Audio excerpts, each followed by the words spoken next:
우리는 지난 시간에 히브리서가 두려워하고 또한 배교의 유혹 앞에 놓인 유대인들을 대상으로 쓰여진 책이라고 우리가 배웠습니다. 그러면 그럼 나와는 상관이 없겠구나, 난 유대인이 아니니까, 이렇게 생각하실 분이 있겠어요. 오늘 우리가 히브리서 강해를 통해서 배울 성경 해석도 같은 대답을 내어줍니다. 즉 1차 독자는, 히브리서의 1차 독자는 배교의 위협 앞에 놓인 그리스도인 된 유대인이었지만 2차 독자, 즉 오고 오는 세대에 하나님께서 이 히브리서를 정경의 목록 속에 포함시키셔서 하나님의 말씀으로 오고 오는 세대에 전해주셨잖아요. 그렇다면 오늘날 이 말씀을 열린 마음으로 보는 모든 성도들도 이 독자 안에 포함됩니다. 그런데 우리는 이 당시에 유대인들이 겪고 있던 문제를 똑같이 겪고 있지는 않거든요. 그러나 우리가 유대인도 아니고 당시에 그들이 겪었던 문제와 똑같은 문제를 겪는 것도 아님에도 불구하고 본질은 같습니다. 본질은 같아요. 제가 미리 결론을 말씀드리면 이렇습니다. 당시 유대인들은 상당히 어려운 처지에 놓여 있었기 때문에 사회에서 소외되고 있었고, 유대인들 공동체로부터 배척되고 있었기 때문에 예수 믿는 신앙을 계속 가져야만 하는가 하는 의구심을 품었습니다. 이건 우리도 마찬가지죠.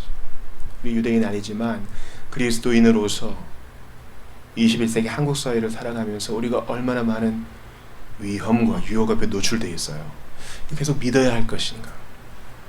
특별히 이 전염병, 이 바이러스의 사태를 두고서 이 교회가 계속 온상지가 되어가고 있고 계속 지탄을 받고 있는 이 상황 속에서 과연 예수 믿는 믿음이라는 게 뭔가, 내가 믿어 달라진 게 뭔가 하는 회의를 가질 수 있습니다.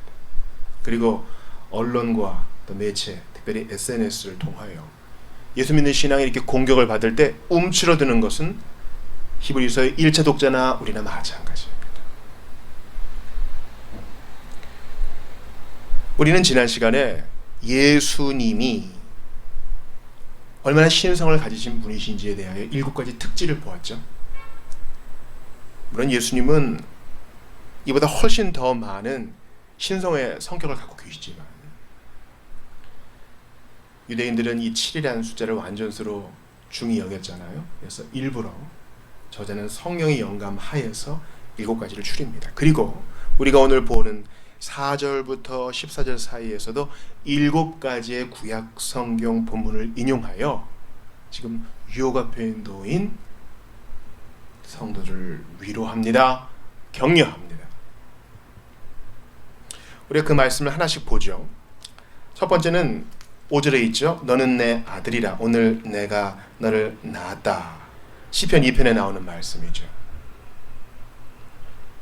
이것은 1차적으로는 다윗과 솔로몬의 관계라고 할 수 있겠지만 궁극적으로는 메시아의 탄생과 그분의 사역에 대한 말씀이라 할 수 있겠습니다.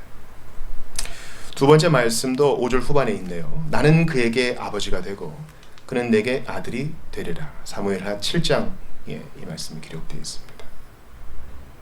이 성부와 성자의 관계를 여기서도 볼 수 있는 것이죠. 세 번째 말씀은 6절 후반에 있습니다. 하나님의 모든 천사들은 그에게 경배할지어다. 시편에 나와 있고요. 이 그는 바로 천사의 경배를 받으시기에 합당하신 예수님에 대한 것이고요. 네 번째 말씀은 7절에 있죠. 그는 그의 천사들을 바람으로 그의 사역자들을 불꽃으로 삼으시느니라. 역시 시편에 나와 있습니다. 이 그는 바로 예수님 또는 성부를 가리킬 수도 있습니다. 분명한 것은 그리스도께서 천사보다 위이시다라는 것을 얘기하는 거죠.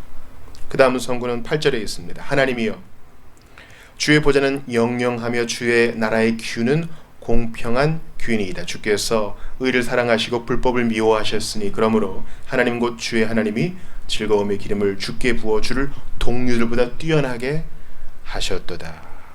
바로 기름 부음을 받으신 분 예수 그리스도에 대한 말씀이요. 시편에 기록된 바로 이 주는 예수님을 말하는 것이죠. 그 다음 구약성경의 인용은 10절과 11절, 12절에 있습니다. 주여 태초에 주께서 땅의 기초를 두셨으며 하늘도 주의 손으로 지으신 바라. 그리스도의 그 창조주 되심을 말하고 있고요. 계속 보시죠. 그것들은 멸망할 것이나 오직 주는 영존할 것이요 그것들은 다 옷과 같이 낡아지리니 의복처럼 갈아입을 것이요 그것들은 옷과 같이 변할 것이나 주는 여전하여 연대가 다함이 없으리라. 예수님은 하나님이시기 때문에 영원 무궁하시다라는 이 말씀이 나와 있는 것이지요. 역시 시편에 나와 있습니다. 마지막으로 내가 내 원수로 내 발등상이 되게 하기까지 너는 내 우편에 앉아 있으라. 바로 승천하신 이 그리스도에 대한 말씀입니다. 이 모든 게 다 구약 성경에 나와 있고, 그렇다면 우리가 자연히 얻어야 할 결론은 무엇입니까? 모든 성경 중에 특별히 구약 성경을 우리가 구약이라고 불리는 히브리 성경은 예수 그리스도를 가리키고 있고, 구약 성경의 주제는 바로 예수 그리스도여야 한다는 것입니다. 물론 성경을 해석할 때 제가 초두에 말씀드린 것처럼 1차 독자들, 그 배경들을 간과해서는 안 돼요. 예를 들어 잠언에 있는 말씀, 예를 들어 성실과 부지런함에 대한 말씀을 우리에게 주어졌을 때, 봐라, 성실하신 예수님, 그리고 지금도 부지런하사 일하시는 예수님을 말하고 있지, 끝, 이렇게 결론 내면 안 됩니다. 두 가지를 다 봐야 돼요. 상당히 조언과 교훈에 가까운 이 말씀이 궁극적으로는 그리스도를 가리키지만, 구원받은 신자에게는 분명히 명령하고 있는 율법의 말씀이죠. 너 구원받았느냐? 그렇다면 왜 그렇게 게으른 것이냐? 너의 하나님이 성실한 분이시거늘 네가 게으를 수 있는 마땅하겠느냐? 우리에게 책망과 교훈을 주는 말씀이라는 것을 잊지 말아야 하는 것입니다. 모든 성경은 그리스도를 향하고 있고, 동시에 그 성경을 읽는 신자가 어떻게 행할 바를 가르쳐주는 교훈의 말씀이라는 것도 잊어서는 안 되는 것입니다. 이 7개의 구약 인용구는요, 새 언약이 옛 언약보다 크고 중하며, 또한 복음이 율법보다 더 분명하게 빛을 발하며, 궁극적으로는 그리스도가 천사보다 크심을 알려주는 것입니다. 그런데 이제 특별히 우리가 이 5절에서 좀 의문을 제기할 수 있어요. 보시면 너는 내 아들이라 오늘 내가 너를 낳았다 했을 때, 욥기 같은 데에서는 천사들을 가리켜 하나님의 아들들이라고 표현하거든요. 그래서 과거에 그 이단들 중에 한 분파에서는 오케이, 예수님 참 크신 분, 사람보다 높으신 분이지만 그분도 피조 대신, 즉 하나님이 만드신 존재 중에 최고일 뿐이다, 하나님은 아니야, 이런 이단들이 있었습니다. 아리우스주의가 대표적인 것이죠. 왜냐면 천사들이 하나님의 아들들 아니냐, 그 아들들 중에 최고야, 예수님 최고라고 인정해 줄게, 능력 많으시지, 그러나 하나님은 아니야, 하나님은 성부 한 분이시지, 그런 이단들이 있었습니다. 그러면서 오늘 내가 너를 낳았다라는 표현을 이제 자기 나름대로 끌어써 가지고, 봐라, 낳으시는 성부가 더 크신 분 아니냐, 낳음을 받은 아들은 분명히 더 열등한 거 아니겠느냐, 그렇게 얘기합니다. 그러나 그것은 그것이 아니죠. 로마서 1장 4절에 말하고 있는 것처럼 이것은 선포를 말하는 것입니다. 여러분, 유대인 성인식 보셨어요? 그 전까지도 그는 한 아버지의 아들이었습니다. 그러나 성인식이 됐을 때는 온전한 상속자로 선포되고 인정되고 널리 알려지는 것입니다. 성부께서 성자에게 오늘 내가 너를 낳았다 하는 말씀은 내가 오늘 너를 창조했다는 말씀이 아니라 내가 너를 온 땅 위에 메시아로 인정하며 널리 선포하겠노라 라는 이야기입니다.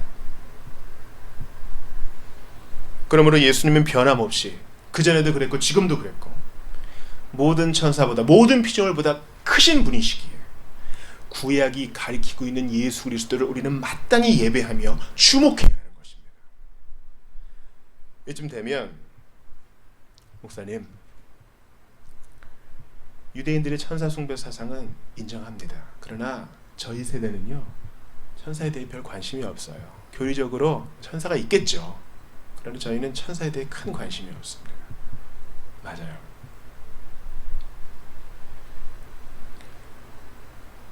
포스트 모던에 경도된 오늘날의 사회에서는 천사와 같은 영적 존재를 많이들 인정할지 모릅니다. 그러나 오늘 본문은 하나님의 영구한 말씀으로서 오늘 우리에게 똑같이 도전합니다. 예수께서 천사보다 크시고 모든 피조물보다 크신데 너는 어떠하냐? 예수님을 가장 크신 분으로 믿고 의지하고 경배하느냐? 라고 우리에게 질문합니다. 이건 제 자신에게도 대단히 중요한 질문이에요. 여러분, 예수님은 하나님이십니다. 모든 만물보다 크신 분이십니다. 우리가 벌벌 떠는 그 돈도 예수님보다 결코 크지 않습니다. 사람들의 인정과 박수와 좋아요보다 크신 분, 그냥 크신 분이 아니라 압도적으로 크신 분, 수천 년 동안 수많은 성도들이 앙망했던 그분. 우리가 보통 영적 존재라 그러면은 영적 존재 상당히 크고 힘도 세고 그러잖아요. 근데 그것들보다 크신 분, 그런 영적 존재들이 납작 엎드려 예배하는 그분, 우리가 그분을 어느 정도로 경외하고 있는지 돌아봐야 됩니다. 예수님은 나의 형제고 하나님은 나의 아빠야. 맞아요. 그러나 그것은 합당한 공경심으로 표현되어야 합니다. 여러분, 하루를 마무리하면서 얼마나 예수 생각했는지 돌아보셔야 돼요. 예수님은 가벼운 분이 아니십니다. 지금 배교의 유혹 앞에 놓여있는 그리스도인된 유대인들에게 하나님의 성령께서 히브리서 저자를 통해 말씀하십니다. 논리적으로 생각해봐라. 너희들은 사람들의 시선을 두려워하고 있구나. 너희 마을에서 너희들의 입지를 지금 고려하고 있구나. 그 입지 때문에 너희 사업이 휘청휘청하는 거 원치 않는구나. 예수 때문에 손해보는 거 원치 않는구나. 그게 바로 너희의 신앙의 현 주소다. 성령께서 우리에게 말씀하십니다.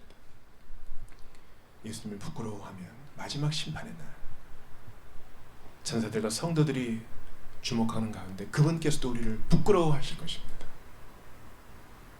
자신의 신앙을 돌아보세요. 내가 만약 예수님을 자랑스러워하지 않는다면 크게 회개할 일이요.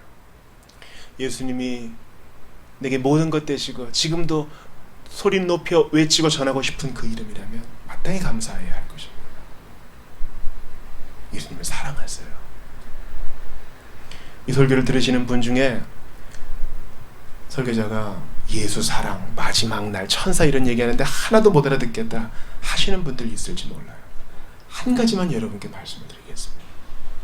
지금으로부터 2000년 전 당신과 나 같은 죄인을 위하여 예수께서 이 땅에 우리와 같은 몸으로 오셔서 내가 죽어야 할 죽음을 대신 십자가에서 담당하셨습니다. 왜요? 믿고 거듭나서 지옥에서 건진받고 천국 시민으로 살라고 하나님의 자녀가 되게 하시려고 그렇게 하신 것입니다. 그 예수님이 지금 여러분을 부르셔요. 그러니 기회가 있을 때 속히 회개하여 예수를 믿으시기 바랍니다. 이제는 내가 어떤 죄를 지었는가는 중요하지 않아요. 회개하는 마음이 중요하고 이제부터 예수 의지하여 살겠습니다 하는 결단이 중요합니다. 만유보다 크신 예수님. 우리가 지금 이상 기후로 얼마나 많이 고생합니까? 이 모든 것을 쥐락펴락하시는 분, 온 우주를 주관하시는 예수님 앞에 엎드리십시오. 예배하십시오. 그분의 손을 잡으십시오. 그분을 바라보십시오. 그때 이 세상의 유혹과 사람들의 판단과 돈과 명예의 유무는 아무것도 아니게 될 것입니다. 또한 실제적으로 그분이 도우시는 삶을 경험하게 될 것입니다. 기도합시다. 구약이 가리키는 분 예수 그리스도를 찬양합니다. 때가 되어 이 땅에 사람의 몸으로 오셨고 고달픈 삶을 사시다가 십자가에 달려 죽으신 분, 율법을 온전히 성취하신 예수님, 천사보다 크신 예수님, 모든 피조물보다 크신 예수님, 사람들의 인정보다 돈보다 명예보다 그 어떤 권력보다 크신 예수님, 온 우주보다 크신 예수님, 제가 여기 있사오니 저희의 손을 잡아주시고 저희의 평생을 인도하여 주시옵소서. 우리의 삶은 예수님의 것이오니 예수님을 깊이 묵상하며 그분과 교제하게 하시고 주님께 회개하며 주님께 힘을 얻고 더 얻는 우리 모두가 되게 하여 주시옵소서. 배교의 위협 앞에 가벼운 신앙생활 속에 예수님을 홀대했던 신자들 이제 회개하오니 다시 한번 강력한 신앙으로 무장하게 하시고 한 번도 예수님을 진지하게 생각해보지 않은 사람들 이제라도 회개하여 하나님의 자녀로 거듭나게 하시고 이전에 제대로 생활과 결별하게 하여 주옵소서. 우리 형제들을 위해 기도합니다.